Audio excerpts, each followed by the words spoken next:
Sino kasama mo? Hinihintay ko pa. Agoy! Kinuho!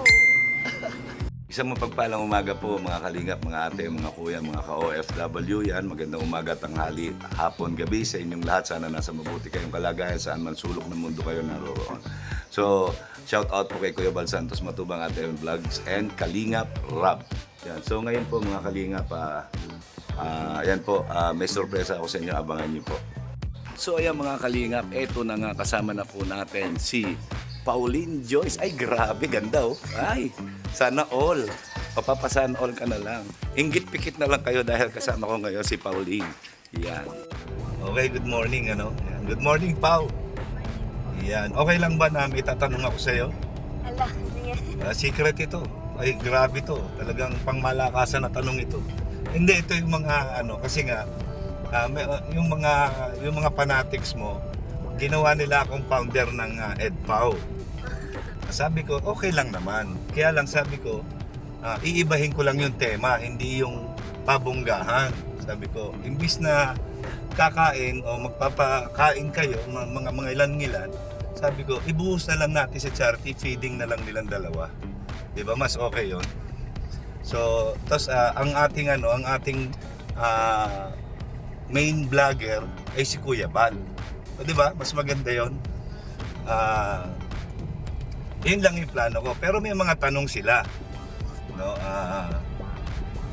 Tawag dito, ano na daw ba ang status ni Edwin sa'yo? Alam ng lahat kasi, di ba, yung may gusto siya sa'yo, di ba, crush ka niya or whatever. Yan, di ba, narinig ko nga, di ba, yung sana sagutin na ako ni Pao para pakasalan ko na siya. Naalala mo ba yun? Di ba, biglang natawa si Kalingap Rob? Ako din bigla ako napatawa nun, napalunok ako ay. Sabi ko, ang bilis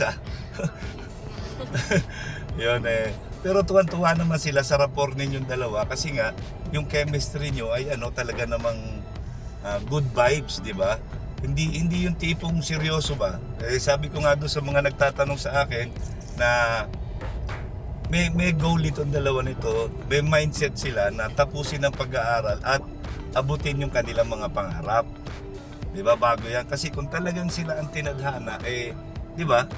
No, na kayo talaga. Ngayon, ano masasabi mo dyan sa mga nagsasabi na talagang kayo yung tinadhana? Ano lang, tawag doon, parang wait ng tamang panahon na.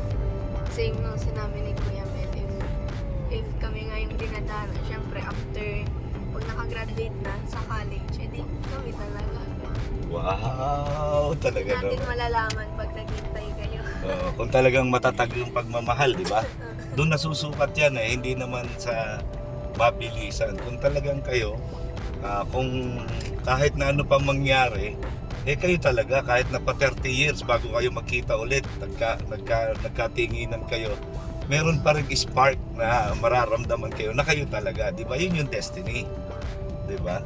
So, yun yung maganda kasi yun yung wagas na pagmamahalan na panghabang buhay. Ay, grabe. Panghabang buhay agad? Nag-aaral pa lang. Yan, mga ka-EdPau, nag-aaral pa lang. Huwag muna tayo masyado magmadali. So, ayun na. Ano masasabi mo sa mga tagahanga ng EdPau at mga EdPaudians? Yan. Thank you sa support. Kasi, di ba nga po, matagal kami walang vlog. Tapos marami nagko-comment din sa may mga nagchat-chat kung kailan na daw ulit, ganyan. So parang doon na-feel namin na talagang nagsusupport sila, tapos nag-aabang sa yung tandem nga namin. Kaya, thank you po sa inyo. Lang kayo, mag-wait lang kayo kasi malapit na ulit mga sundan. At siyempre, abangan nila kung sakali man yung mga darating na mga charity ninyo.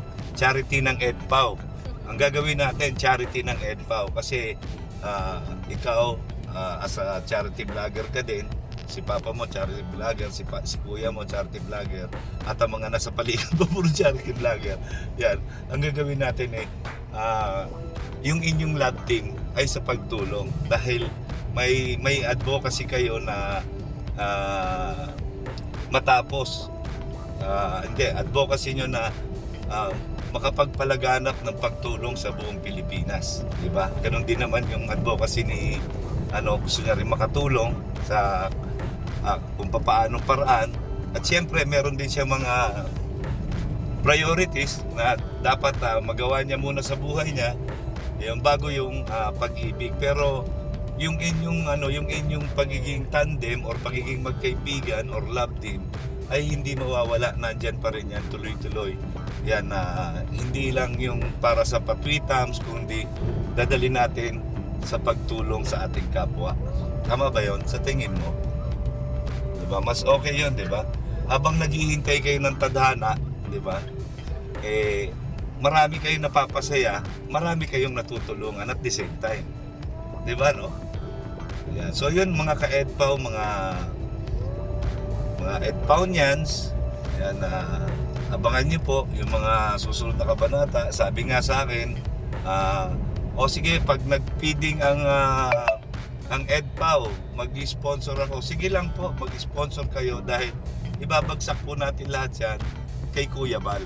Yung kumbaga ba, siyempre, kay Kuya Bal natin ipapasok. Hindi yung ako yung magpapapiding, hindi. Yung sasama ko kayo, ako hindi. Si Kuya Bal, siyempre nandito pa rin, siyempre lagi si Kuya Bal. Siya yung ating founder. Hindi natin iba-bypass, no? Dadaan pa rin sa kanya lahat. So tayo, BTS lang tayo. Yung mga ganito yan, yung mga vlog-vlog na ganito, okay lang. Kasi hindi ko naman pwedeng i-vlog si Edwin, di ba? Dahil beneficiary siya ni Kalinga Prab. So ikaw, vlogger ka naman, pwede kitang i-vlog. Kaya, sana maging maisakatuparan ko yung mga plano ko para sa inyong mag-tandem or mag-love team. Agoy, grabe. Meron pa silang sinasabi, hindi ko alam kung totoo. Hindi lang pala si Edwin ang may crush sa'yo. Hindi lang pala si Edwin. Alam mo ba yon? Agoy, ginoo ko. Ang maganda pa nito, yung may crush din daw umano sa'yo ay kasama din ni Edwin. Agoy, ginoo ko. Love triangle na ito ay.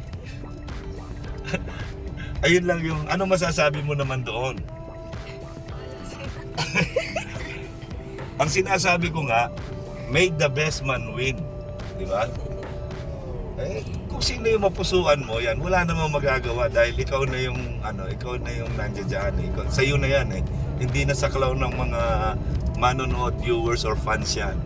Siyempre, ikaw yung makikisama doon sa tao, di ba?